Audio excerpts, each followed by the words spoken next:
most persistent arguments about why we should vote for Joe Biden is that we should obey Bernie. We should do what Bernie tells us.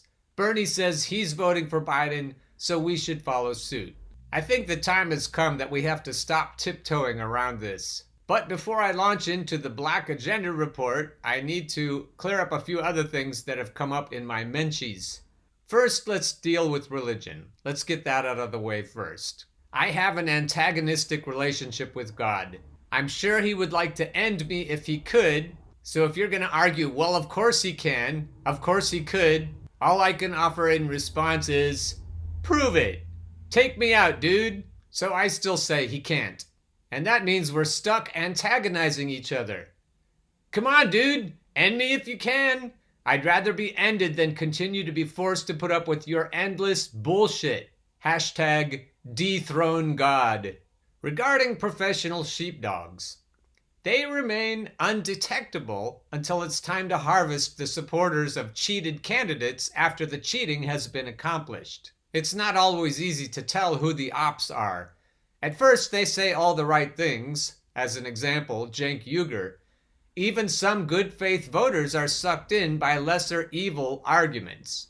The mask falls off, though, when the people who clearly know better start to tell you to vote for corporate sock puppets. That's when I want to see all of their income sources, both over and under the table. Regarding the incessant pestering of the Blue Dog Democrats, and even people who love Bernie but still say you should vote for Biden, they don't understand that we live in a bug's life. The grasshoppers and their cronies want to preserve their way of life. They want to thrive at the ants' expense. The grasshoppers come in all colors. They inhabit both political parties. They dislike populists. They feel entitled to what they have achieved. They want the government to protect their property and their way of life from the ants. The grasshoppers get their news from grasshopper-approved news outlets, and they follow the playbook. And it doesn't really matter if one party wins or the other party loses, because the system is owned by grasshoppers. All the politicians work for grasshoppers. All the mainstream pundits work on behalf of grasshoppers.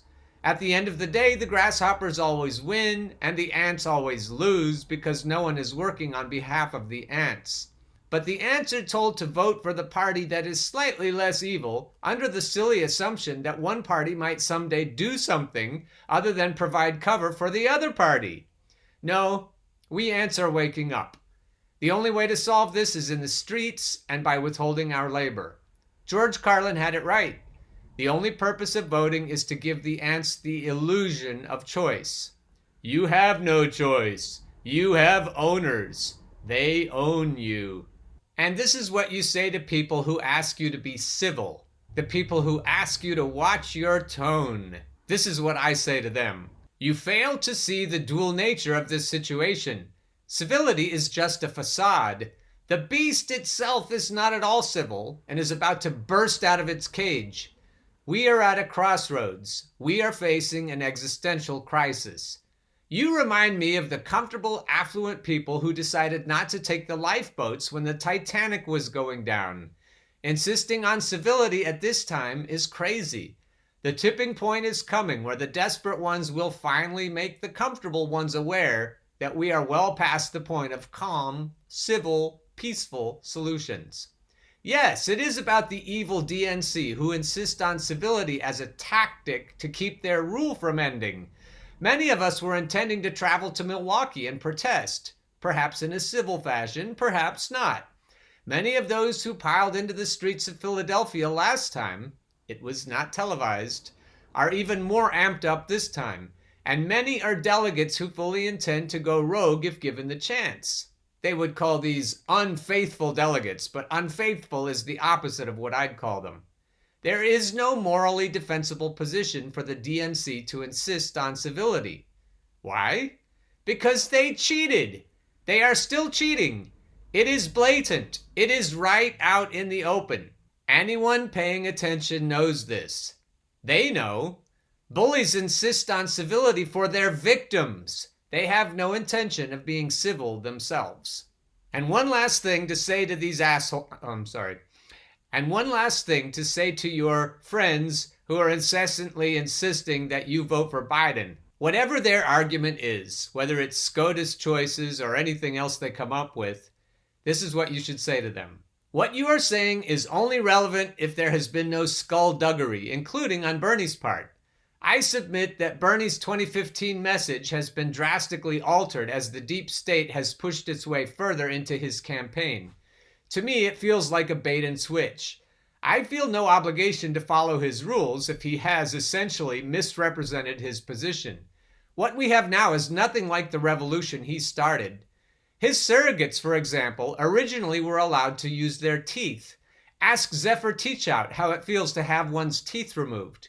In short, Bernie's hedging and waffling over the last few months removes his right to have delegates follow him obediently to the slaughter. If his current delegates are okay with being neutralized or neutered, they were never a legitimate part of the movement that we were led to believe that Bernie actually wanted to get started. I didn't find anything on the web. Forgets Rosable originally were allowed to use their teeth, the Zephyr Teachout. How it feels to have one's teeth removed is short. Burns hedging and waffling over the last 2 months removes his right to have delegates follow him obediently to the slaughter. If his current delegates are okay with being neutralized or neutered, they were never a legitimate part of the movement that we were led to believe that Bernie actually wanted to get started. And you wonder if Siri is listening all the time.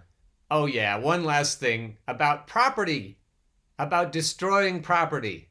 If any of your Bernie-loving, Biden-voting friends are talking about defending property, this is what you tell them.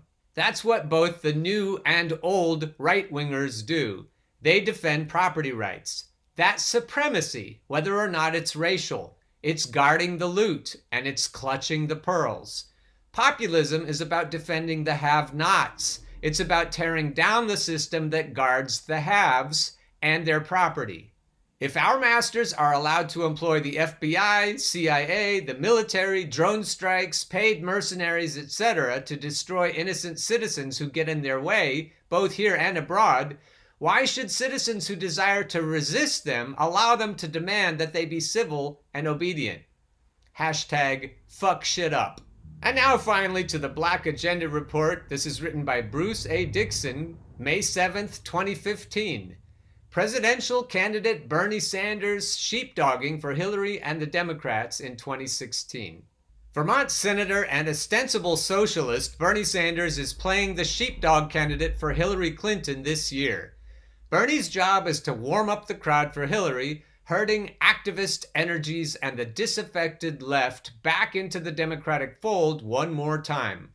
Bernie aims to tie up activist energies and resources till the summer of 2016, when the only remaining choice will be the usual lesser of two evils.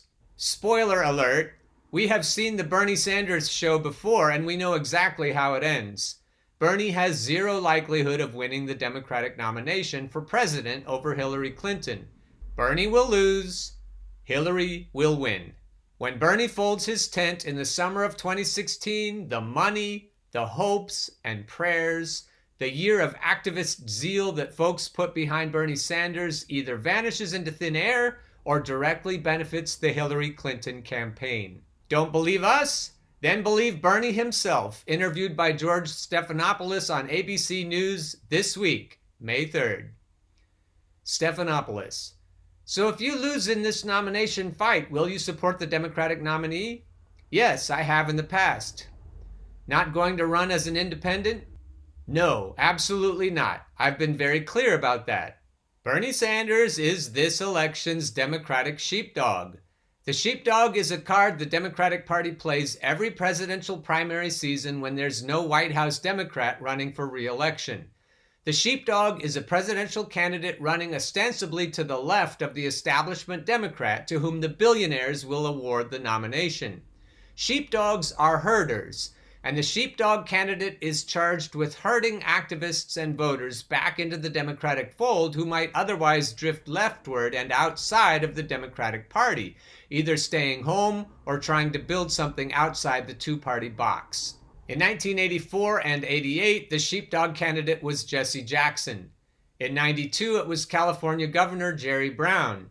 In 2000 and 2004, the designated sheepdog was Al Sharpton, and in 2008, it was Dennis Kucinich.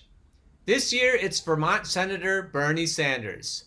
The function of the sheepdog candidate is to give left activists and voters a reason, however illusory, to believe there's a place of influence for them inside the Democratic Party if and only if the eventual Democratic nominee can win in November. Despite casting millions of votes for the likes of Jesse Jackson, Al Sharpton, and other sheepdogs, those leftish Democrat voters are always disregarded when Democrats actually win. Bill Clinton gave us NAFTA, a vicious welfare reform, no peace dividend or push for DC statehood, lowered unemployment but mostly in part-time and low-wage jobs, and mass incarceration of black and brown people. President Obama doubled down on bailouts of banksters and GM and immunized them from prosecution, but failed to address the most catastrophic fall in black household wealth in history. We got health care for some instead of Medicare for all, the Patriot Act renewed instead of repealed, a race to privatize public education, drone wars, and still more mass incarceration of black and brown people. And if President Obama gets his way, we may soon have a global, job-destroying, wage-lowering NAFTA on steroids with the TTP and TTIP. The sheepdog's job is to divert the energy and enthusiasm of activists a year and a half out from a November election away from building an alternative to the Democratic Party and into his doomed effort. When the sheepdog inevitably folds in the late spring or early summer before a November election, there's no time remaining to win ballot access for alternative parties or candidates. No time to raise money or organize any effective challenge to the two capitalist parties. At that point, with all the alternatives foreclosed, the narrative shifts to the familiar lesser of two evils. Every sheepdog candidate surrenders the shreds of his credibility to the Democratic nominee in time for the November election. This is how the Bernie Sanders show ends as the left-leaning warm-up act for Hillary Clinton. Intent on avoiding the two-party lesser evil trap this year, about 200 activists gathered in Chicago last weekend to consider the future of electoral organizing outside the Democratic and Republican parties. Many of the participants were Greens, including former presidential and vice presidential candidates Jill Stein and Rosa Clemente, the former Green mayor of Richmond, California, and many others. There were also representatives from Seattle, where Socialist Alternative's Kshama Sawant won election to Seattle City Council, as well as Angela Walker, a black socialist who received 67,000 votes for Milwaukee County Sheriff in 2014. Yeah, but she's also telling us to vote for Joe Biden, so fuck her. And many others, including some who took part in the recent Chicago mayoral election. There was a transpartisan interest in a 50-state ballot access drive to put the Green Party's Jill Stein on the presidential ballot for 2016. Currently, the law keeps Greens and others off the ballot in more than half the states. Precise details vary according to state law, but if a third-party candidate, after obtaining one-time ballot access, receives about 2% of total votes, a new ballot line is created, granting ballot access to any potential candidate from school board to sheriff to U.S. Congress who wants to run as something other than a Republican or Democrat. That, many participants agreed, would be a significant puncture in the legal thicket that now protects Democrats against competition on the ballot from their left. But a nationwide transpartisan ballot access campaign to create a national alternative to the two capitalist parties is something left activists must begin serious work a good 18 months before a November election, essentially right now. Yeah, I guess we're going to have to wait for the right now until the 2024 election. I'm already wondering which horrendous Republican candidate is going to make us think we need to keep voting for the lesser evil candidate. Whether or not a national ballot access campaign is undertaken by Greens and others, a Bernie Sanders candidacy is an invitation to do again what's been done in 1984, 1988, 1992, 2000, 2004, and 2008.